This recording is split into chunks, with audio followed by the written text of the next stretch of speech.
अपनी तरफ माइल करने में नाकामी रही। इस दुरुस्त करना जरूरी ये तरीके इंसाफ का सूरी मौक़िफ़ किटेसगड्डी आज शक्ल में नाकाबिल कबूल है और इससे आज सतह पर ख़त्म किया जाए। सियासत या इल्ज़ाम तराशी को इस मामले में जगह नहीं दी जा सकती। हम कानूनी की हुक्मरानी और आइन पाकिस्तान की बादस्ती पर यकीन रखते हैं और बतौर सिविलियन नगहबान वतन की सलामियत, एहतियात और दफ़ा के लिए पूरी तरह परअज़म है। नेशनल एक्शन प्लान की मुकम्मल हमायत करते हुए हम वाज़ेह करते हैं कि हमारी हिकमत अमली असूली, मुतवाज़न और शफ़ाफ़ मुकालमे पर मबनी है। तमाम स्टेक होल्डर्स को शामिल करके सफ़ारती ज़राए और सियासी अल को उलियन तरजीह दी जाए, जबकि किसी भी इंटेलिजेंस या सिक्योरिटी ऑपरेशन को आखिरकार तौर पर अव्वल मुकम्मल कानूनी निगरानी और इंसाफ के दायरे में ही इंजाम दिया जाए। हम इंसाफ, जमहूरियत और इंसानी हकूक़ के एहतराम को अपनी हर पॉलिसी और इक़दाम की बुनियाद समझते हैं। इस जज्बे के तहत तहरीक इंसाफ ने जुलाई 2025 में ऑल पार्टीज़ कॉन्फ्रेंस के हाउस पेशावर में मुनक़िद करवाई, जिसमें तमाम सियासी जमातों ने शिरकत की और 21 सितंबर 2025 को पीटीआई की पार्लिमानी कमेटी ने इस्लामाबाद में मुतलका अलामिया जारी किया कि ज़रूरी के मुताबिक दहशतगर्दों के खिलाफ टारगेट कार्रवाइयाँ की जाएँ। नेशनल एक्शन प्लान के मौसर नफाद और सिपाही पुलिस के तैयार बढ़ाने के लिए खैबर पख्तूनख्वा में अमली इक़दाम किए गए। जदीद असला, बम प्रूफ जैकेट और बकर बंद गाड़ियाँ और मसूलियाती अलायद फराम किए गए, जिन पर तकरीबन 40 अरब रुपये खर्च हुए। हमारी हिकमत अमली ये रही है कि सरहदी अमूर वफाक और मुतलका अदारे संभालें, जबकि अंदरूनी सिक्योरिटी पुलिस फोर्स की जिम्मेदारी और बजोर तेरा और दीगर एहसास इलाकों में मुकामी अमादीन के जरिए ज़िरकी और अमन मुज़ाकरात भी इसी हिकमत अमली का हिस्सा थे, जिनके मुस्बत नताइज सामने आए। तहरीक इंसाफ अदारों का एहतराम और कौमी यकजहती की हामी है। पाकिस्तान के अमन, इस्तेहकाम और इत्तेहाद के लिए ज़रूरी है कि सब एक सफ में खड़े और शफाकियात को फ़रोग़ दिया जाए, हक़ाइक़ अवाम के सामने रखे जाएँ और दहशतगर्दी के खिलाफ मुश्तरका अज़म का इआदा किया जाए। मुज़ाफ़ पाकिस्तान तहरीक इंसाफ पाकिस्तान तहरीक इंसाफ ने इसके ऊपर रद्द-ए-अमल दिया है कि किस तरह DGSPR ने पाकिस्तान तहरीक इंसाफ के ऊपर झूठा इल्ज़ाम लगाया है और इसके अंदर उनको गुस्सेटी की भरपूर कोशिश की जा रही है और सारी blame game PTI Pakistan Tehreek Insaf और इमरान खान के ऊपर फिक्स करने की भरपूर कोशिश की जा रही है। इसको पाकिस्तान तहरीक इंसाफ ने मुकम्मल तौर पर बेनकाब किया और पूरा एक तफसीली ट्वीट अपनी आवाम को बताया और अपनी आवाम के साथ डिस्कस किया कि किस तरह पाकिस्तान तहरीक इंसाफ और इमरान अहमद खान नियाज़ी की हुकूमत के ऊपर सारा ब्लेम लगाया जा रहा है और उनके ऊपर ब्लेम ये लगाया जा रहा है कि इमरान खान की हुकूमत में इन दहशतगर्दों को बना दी गई है। उसके बाद अली मोहम्मद खान ने भी इसके ऊपर रद्द-ए-अमल दिया है। रिकॉर्ड को स्टेट सीधा करने की भी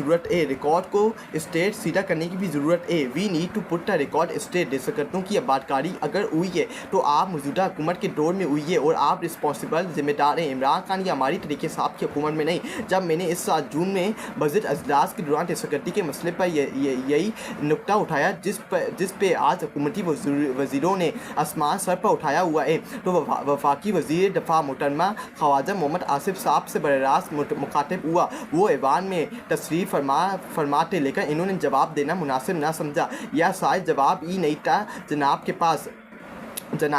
आज भी यही मुतालबा रखता हूँ कि अगर ऐसा नहीं है जो मैंने बताया है तो साबिक़ वज़ीर-ए-आज़म जनाब इमरान अहमद खान नियाज़ी साहब की 2021 की इस वाइट मीटिंग के मिनट पब्लिक किए जाएँ, जिसमें दहशतगर्दों की वापसी आबादकारी पर मीटिंग हुई, लेकिन PTI ऑफिसर के कुछ वफाकी उज़्ज़ा के मुखालफत की वजह से इस पर फैसला हो ही नहीं सका और इसके बाद हुकूमत ही तब्दील हो गई और हमारी हुकूमत में इस मामले पर वज़ीर-ए-आज़म की परमिशन से कोई काम ना हो सका। मैं भी इस मीटिंग का हिस्सा था। इसके बाद जब इस पे फैसला हुआ तो जनाब मियां मोहम्मद शहबाज शरीफ साहब का बतौर वज़ीर-ए-आज़म पहला दौरा था। इनके दौरे पर होने वाली पार्लिमानी कमेटी बराए कौमी सलामती, पार्लिमानी कमेटी और नेशनल सिक्योरिटी की मिनट भी पब्लिक किए जाएँ, जिसमें तालिबान से मुज़ाकरात का फैसला हुआ था और जिनके जिक्र इस वक्त के वफाकी वज़ीर दाखिला जनाब राना सनाउल्लाह साहब ने अपनी 7 जुलाई 2022 की अपनी सोशल मीडिया एक्स साहब का ट्विटर की पोस्ट ट्वीट पे भी बतौर वफाकी वज़ीर दाखिला किया था, ताकि आवाम के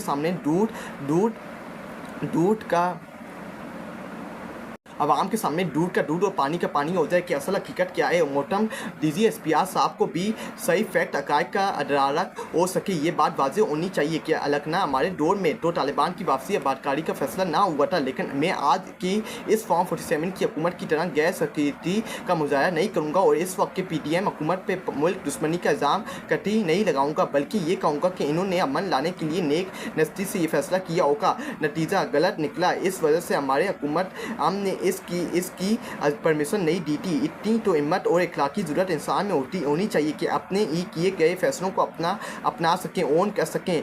गजब बयानी करके दूसरों के सर ना टोपे, हिम्मत दिखाएं, हौसला दिखाएं, अपने किए हुए फैसलों को ओन करके का जिक्र पैदा करें। लेकिन फॉर्म 47 वालों में सच बोलने का हौसला कहाँ? इतना हौसला हो तो वो कुरान पे आड़ रखकर वो कुरान पर आड़ रख लें और आवाम का वोट लेकर आए हों, मैं आपको मान जाऊंगा और कभी भी फॉर्म 47 की हुकूमत को नहीं कहूँगा।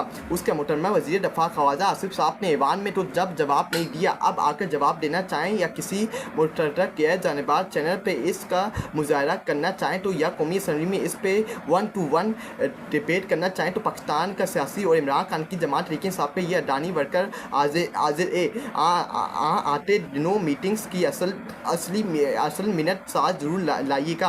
खान साहब वाली मीटिंग के भी और छोटे मियाँ साहब के दौर की पार्लिमानी कमेटी बराए कौमी सलामती की मीटिंग की भी असली वाले मिनट लाइएगा। फॉर्म 47 वाले नहीं, मुझे तो कबीना डिवीज़न वाले दिनों मीटिंग के मिनट दे के नहीं, क्योंकि अपोजिशन में हूँ और इमरान खान का साथी हूँ। आप शायद दे दें, क्योंकि वज़ीर दफ़ा का इतना तो इख्तियार होता है कि चाहे फॉर्म 47 का क्यों ना हो और चाहे हुकूमत आइबट क्यों ना हो, फॉर्म 47 की क्यों ना हो या इस हुकूमत आइबट क्यों ना हो, आए जरा आवाम को सच बताएं और अपनी किए हुए फैसलों को दूसरों के साथ टोकने के बजाय अपने फैसलों पर खड़ा होना भी इखलाकी ज़रूरत पैदा करें। पाकिस्तान जिंदाबाद ना क़यामत पाइंदा बात। ये अली मोहम्मद खान ने इस बयान के ऊपर अमल दिए कि जिस तरह PTI के ऊपर दहशतगर्दी का इल्ज़ाम लगाया जा रहा है, इसके ऊपर अली मोहम्मद खान ने चैलेंज दिए PTI में हुकूमत को कौमी असम्बली के अंदर आए और इसको साबित करके दिखाएं कि इमरान अहमद खानेजी और PTI की हुकूमत के अंदर दहशतगर्दी को लाया क्या था और दहशतगर्दी को